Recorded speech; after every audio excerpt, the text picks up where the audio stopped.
آج ہم جس نقطے سے آغاز کر رہے ہیں، رسول اکرم صلی اللہ علیہ وآلہ وسلم رکوع کیا کرتے اور آپ صلی اللہ علیہ وآلہ وسلم رکوع کے اندر کس کیفیت میں ہوتے، کون سی دعائیں پڑھتے، ہاتھ کہاں رکھتے، کس انداز سے رکھتے، ایک بندہ مومن کو اس بات کی خبر ہونی چاہیے۔ شیخ عبدالرؤف صاحب ہیں؟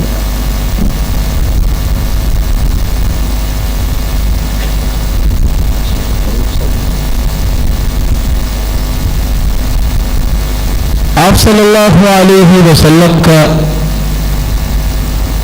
انداز مبارک یہ تھا، جب آپ رکوع میں جاتے تو آپ اللہ اکبر کہہ کر رکوع میں جاتے ہیں، اور جب اللہ اکبر کہہ کر رکوع میں جاتے تو مصعب بن سعد رضی اللہ تعالی عنہ روایت کرتے ہیں، صلیت الی جنب ابی فطبقت بین کفی ثم وضعتهما بین فخذی فنہانی ابی،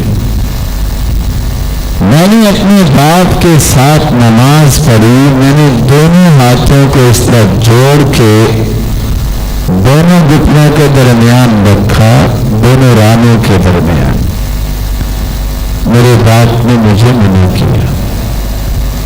وقال، اور یہ کہا، كنا نفعله فنهينا عنه وأمرنا، رسول اکرم صلی اللہ علیہ وآلہ وسلم نے ہمیں اس بات سے منع کیا اور حکم یہ دیا، ان نضع ایدینا علی الرکب، صحیح مسلم کی روایت ہے، رسول اکرم صلی اللہ علیہ وسلم نے صحابہ کو حکم دیا کہ اپنے دونوں ہاتھوں کو گھٹنوں پر رکھا کریں۔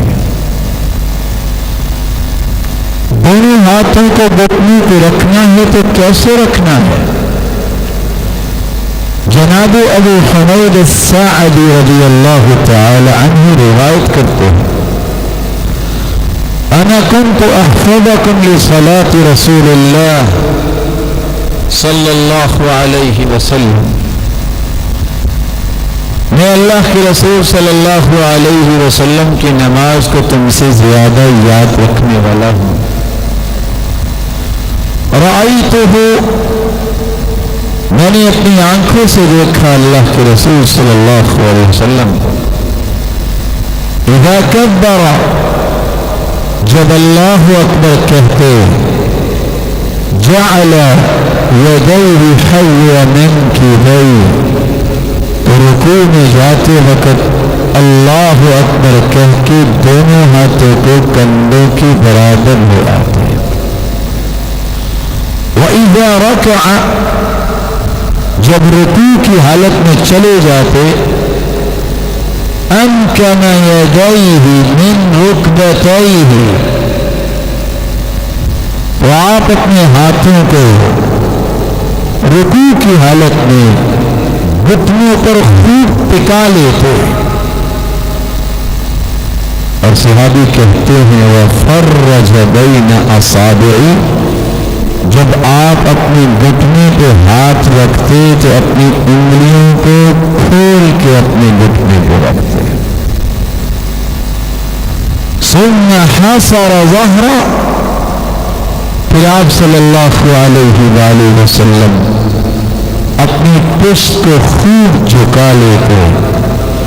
تو رسول اکرم صلی اللہ علیہ وآلہ وسلم جب رکوع کے لیے جاتے تو سب سے پہلے اللہ اکبر کہتے ہیں، دوسرا کام اپنے دونوں ہاتھوں کو اللہ اکبر کہنے کے ساتھ ہی دونوں کندھوں کے برابر لے جا کے رفع الیدین کرتے۔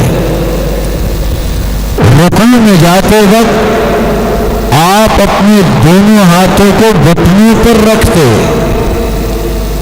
چوتھی بات، اپنے ہاتھوں کو اچھی طرح کھول کر، انگلیاں کھول کر آپ گھٹنوں پہ رکھتے. اور پانچویں بات، اپنی پشت کو رسول اللہ صلی اللہ علیہ وسلم جھکا لیا کرتے. اس کی مزید تفصیل اور کیفیت کی حقیقت کو بیان کرتے ہوئے صحابی وائل ابن حجر رضی اللہ تعالیٰ عنہ فرماتے ہیں، کان رسول اللہ صلی اللہ علیہ وسلم اذا رکع، آپ صلی اللہ علیہ وسلم جب بھی رکوع کرتے، فرج اصابعہ، رکوع کی حالت میں آپ اپنی انگلیوں کو کھلا رکھتے. وَإِذَا سَجَدَ ضَمَّ أَصَابِعَهُ، جب آپ سجدے کی حالت میں ہوتے تو اپنی انگلیوں کو بند کر کے رکھتے. رسول اکرم صلی اللہ علیہ وآلہ وسلم کے صحابی رکوع کی کیفیت کو بیان کرتے ہوئے فرماتے ہیں، آپ صلی اللہ علیہ وسلم جب رکوع میں جاتے، فوضع یدیہ علی رکبتیہ، اپنے دونوں ہاتھوں کو گھٹنوں پر رکھتے، کأنہ قابض علیہما، اور آپ اس طرح اپنے گھٹنوں پہ ہاتھ جماتے جیسے اس پہ قبضہ کرنے والے ہیں، خوب پکڑ کے رکھتے ہیں. ووتر یدیہ، اور آپ کمان کے چلے کی طرح اسے اپنے بازوؤں کو تان لیتے. فتجافى عن جنبیہ، اور اپنے دونوں بازوؤں کو اپنے پہلوؤں سے جدا رکھتے. رسول اکرم صلی اللہ علیہ وآلہ وسلم کے صحابی ایک دوسری روایت میں بیان کرتے ہیں، فَنَحَّاهُمَا عَنْ جَنْبَيْهِ، جامع ترمذی کی روایت ہے، رسول اکرم صلی اللہ علیہ وآلہ وسلم اپنے دونوں ہاتھوں کو اپنے پہلوؤں سے دور کر لیتے، ساتھ نہیں لگاتے تھے. رفاع بن رافع رضی اللہ تعالیٰ عنہ روایت کرتے ہیں، رسول اکرم صلی اللہ علیہ وآلہ وسلم نے مجھے اس بات کا حکم دیا، وَإِذَا رَكَعْتَ، میرے صحابی جب تم رکوع کرو، فَضَعْ رَاحَتَيْكَ عَلَى رُكْبَتَيْكَ وَانْبُضْ ظَهْرَكَ، جب تم رکوع کرو تو اپنی ہتھیلیوں کو اپنی گھٹنوں پر رکھ لینا اور اپنی پشت کو برابر اور معتدل کرنا. تو رسول اکرم صلی اللہ علیہ وآلہ وسلم نے رکوع کی جو کیفیت بیان کی ہے، وابصہ بن معبد رضی اللہ تعالیٰ عنہ فرماتے ہیں، میں نے خود اللہ کے رسول صلی اللہ علیہ وسلم کو نماز پڑھتے دیکھا، جب آپ رکوع کرتے، سوا ظہرہ، آپ صلی اللہ علیہ وآلہ وسلم کو میں نے رکوع کی حالت میں اس طرح دیکھا کہ اپنی پشت کو اس طرح برابر کرتے، سیدھا کر لیتے، آپ کا سر مبارک اور آپ کی پشت اس طرح برابر ہوتی. لو صب علیہ الماء لاستقر، اگر رسول اکرم صلی اللہ علیہ وآلہ وسلم کے اوپر پانی ڈھیل دیا جائے تو پانی بھی ٹھہر جائے. سنن ابن ماجہ اور صحیح جامع کی روایت ہے. رسول اللہ صلی اللہ علیہ وآلہ وسلم کے صحابی علی بن شیبان کہتے ہیں، ہم اللہ کے رسول صلی اللہ علیہ وسلم کے پاس بیعت کرنے آئے، ہم نے بیعت کی، آپ کے پیچھے نماز پڑھی، آپ صلی اللہ علیہ وآلہ وسلم کو ایک شخص ایسا نظر آیا لا یقیم صلاتہ یعنی صلبہ فی الرکوع، ایک آدمی رکوع کے اندر اپنی پشت کو سیدھا نہیں کر رہا، بلکہ یا تو وہ آج کل آپ نے دیکھا ہوگا کچھ لوگ رکوع میں جاتے ہیں تو سارے کھڑے تو نہیں ہوتے، لیکن ان کا انداز ایسے ہوتا ہے بڑی مشکل رکوع کرتے وقت اپنے ہاتھ گھٹنوں پہ معمولی سے رکھتے ہیں اور باقی کھڑے ہی نظر آتے ہیں۔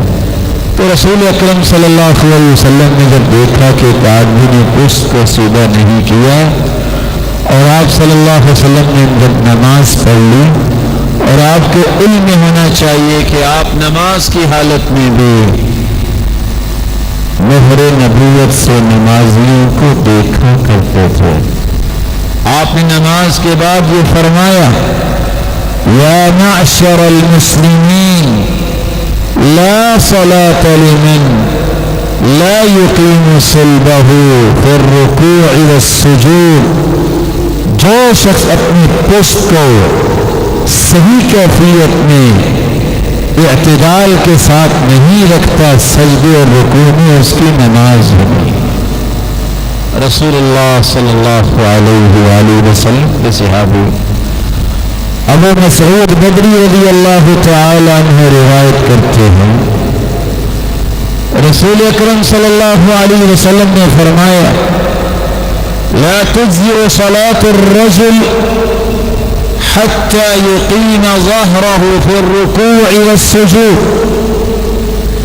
جو شخص نماز بھی پڑھتا ہے اور رکوع اور سجدے میں کیفیت صحیح نہیں بناتا، اپنی پشت کو برابر نہیں کرتا، تو ایسے شخص کی نماز اسے کفایت نہیں کرے گی۔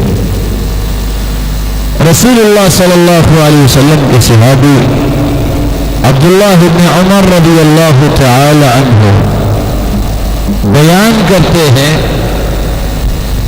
کہ ایک شخص اللہ کے رسول صلی اللہ علیہ وسلم کے پاس آیا کچھ سوالات کرنے کی غرض سے۔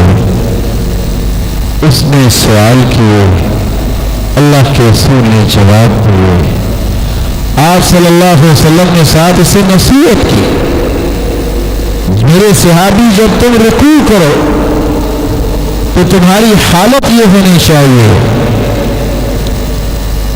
ثم فرج بین اصابعک، دونوں ہاتھوں کو جب گھٹنے پہ رکھو تو اپنی انگلیوں کو کھول لینا، حتی یأخذ کل عضو مأخذہ، ہر عضو ہر جوڑ اپنی جگہ پہ اطمینان کر لے۔ رسول اکرم صلی اللہ علیہ وآلہ وسلم نے یہاں ایک اور بات سمجھا دی، بے سکونی کی حالت میں کیا گیا رکوع کفایت نہیں کرے گا، اس کیفیت میں جا کے رکوع کیا جائے کہ جہاں آپ نے ہاتھ رکھے ہیں تو اچھے انداز سے ہاتھ رکھیں اور آپ سکون کے ساتھ رکوع کر رہے ہیں۔ رسول اکرم صلی اللہ علیہ وآلہ وسلم نے ایک دوسری حدیث میں یہ فرمایا ثم ارکع حتی تطمئن راکعا، میرے صحابی کو تم رکوع کرنا اس حالت میں کہ رکوع کی حالت میں تمہیں اطمینان محسوس ہو۔ صحیح بخاری کی یہ روایت ہمیں بتاتی ہے کہ ہمیں رکوع کے اندر بھی اطمینان کرنا چاہیے، جلد بازی نہیں کرنا چاہیے، بلکہ رسول اللہ صلی اللہ علیہ وآلہ وسلم کے صحابی حذیفہ رضی اللہ تعالی عنہ نے ایک شخص کو دیکھا جو رکوع اور سجدہ مکمل نہیں کر رہا تھا، تو صحابی کہتے ہیں فواللہ انی لأراکم من بعدی وربما قال من وراء ظہری، رسول اکرم صلی اللہ علیہ وآلہ وسلم کی بات انہوں نے بیان کی. کب بیان کی؟ پہلے خود کہا واللہ ما صلیت، تیرا رکوع اور سجدہ مکمل نہیں، تو نے نماز پڑھی نہیں ہے. ولو مت علی غیر الفطرہ التي فطر اللہ محمد علیہا صلی اللہ علیہ وسلم، اگر تیرا رکوع مکمل نہیں، سجدہ مکمل نہیں، تجھے اسی حالت میں موت آ جائے تو تم فطرت اسلام پہ نہیں مرو گے. رسول اکرم صلی اللہ علیہ وآلہ وسلم کا فرمان پیش کیا کہ اللہ کے رسول نے فرمایا تھا اتم الرکوع والسجود، تم رکوع اور سجدہ مکمل کیا کرو. اللہ کی قسم میں تمہیں مہر نبوت سے دیکھتا ہوں جب تم رکوع کرتے ہو اور جب تم سجدہ کرتے ہو. رسول اکرم صلی اللہ علیہ وسلم کا فرمان ہے ان الرجل لیصلی 60 سنہ، بلا شبہ ایک انسان 60 سال نماز پڑھتا ہے. وما تقبل له صلاة، لیکن قیامت کے دن اس کی ایک بھی نماز قبول نہیں ہوگی. کیا وجہ ہے؟ کیا اس نے وضو نہیں کیا؟ نہیں، وضو تو کیا ہے. کیا اس نے فاتحہ نہیں پڑھی؟ نہیں، سورۃ الفاتحہ بھی اس نے پڑھی ہے. پھر راز کیا ہے؟ ایک بھی نماز 60 سالہ عبادت میں سے قبول نہیں ہوگی. صحیح الجامع کی روایت بتاتی ہے لعلہ یتم السجود ولا یتم الرکوع ویتم الرکوع ولا یتم السجود، شاید کہ اس نے سجدہ مکمل کیا، رکوع مکمل نہیں کیا، اور اگر رکوع مکمل کیا ہے تو سجدہ مکمل نہیں کیا. کوئی ہے ساتھی رکوع کی کیفیت کے ساتھ ساتھ ساتھیوں کو دکھائے اور پھر اس کے بعد ہم اس کی دعاؤں کی طرف آئیں؟ قاری صاحب ہوتا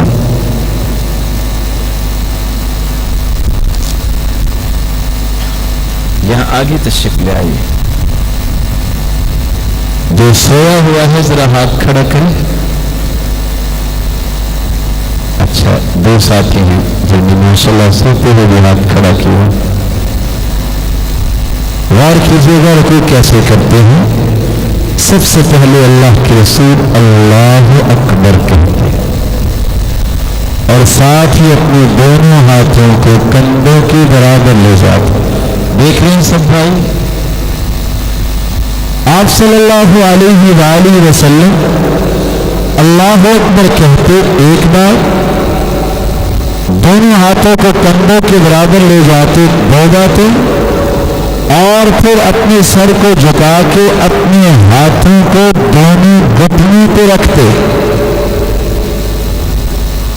3 باتیں. چوتھی بات اپنے ہاتھوں کی انگلیوں کو کھول کر رکھتے. آپ دیکھ رہے ہیں قاری صاحب ہوتے ہیں، ذرا اوپر بھی ہاتھ رکھیے گا جیسے لوگ کرتے ہیں، گھٹنے کو پکڑ کے کھڑے ہوتے ہیں. ذرا وہی بتا دیجیے، یہ ٹھیک نہیں ہے. 4 باتیں آپ نے سمجھی کہ گھٹنوں کو اچھی طرح پکڑ کے کھڑے ہوتے ہیں. 5ویں بات، آپ صلی اللہ علیہ وسلم اپنا سر مبارک اور پشت کو برابر رکھتے. ذرا غور کیجیے گا، جب تک آپ کے ہاتھ صحیح نہیں رکھے جائیں گے یہ کیفیت پیدا بھی نہیں ہوتی. آپ اگر گھٹنوں کو پکڑیں گے تو پھر بھی آپ کی کمر اور سر مبارک جو اللہ کے رسول کا بیان کیا گیا برابر نہیں ہوگا. قاری صاحب ہوتے ہیں. اچھا چلو ٹھیک. وہ انداز جو عوام کرتی ہے وہ 3 انداز کر کے دکھائیے. کچھ رانوں پہ ہاتھ رکھ لیتے ہیں، ایک یہ انداز ہے، اس سے رکوع نہیں ہوتا، تھوڑا سا اور نیچے جائیے، ایک یہ انداز ہے، پھر صرف ہاتھ ہی گھٹنوں پہ رکھے جاتے ہیں، اور نیچے کیجیے، یہ بھی ٹھیک نہیں ہے، کأنہ قابض علیہ۔ چھٹی بات کہ آپ کے بازو جو ہیں آپ کے پہلووں کے ساتھ نہیں لگنے چاہیے، دیکھیے جدا ہیں کہ ساتھ ہیں، وہ بھی انداز کر کے دکھائیے کہ اگر بازو ساتھ لگائے جائیں، دیکھ رہے ہیں اللہ کے رسول صلی اللہ علیہ وسلم نے ایسا کرنے سے منع فرمایا ہے۔ تو یہ تھا رکوع کا طریقہ، اور اللہ کے رسول صلی اللہ علیہ وآلہ وسلم کے صحابہ کی باتیں، اور اطمینان کرنا رکوع کے اندر یہ بھی ضروری ہے۔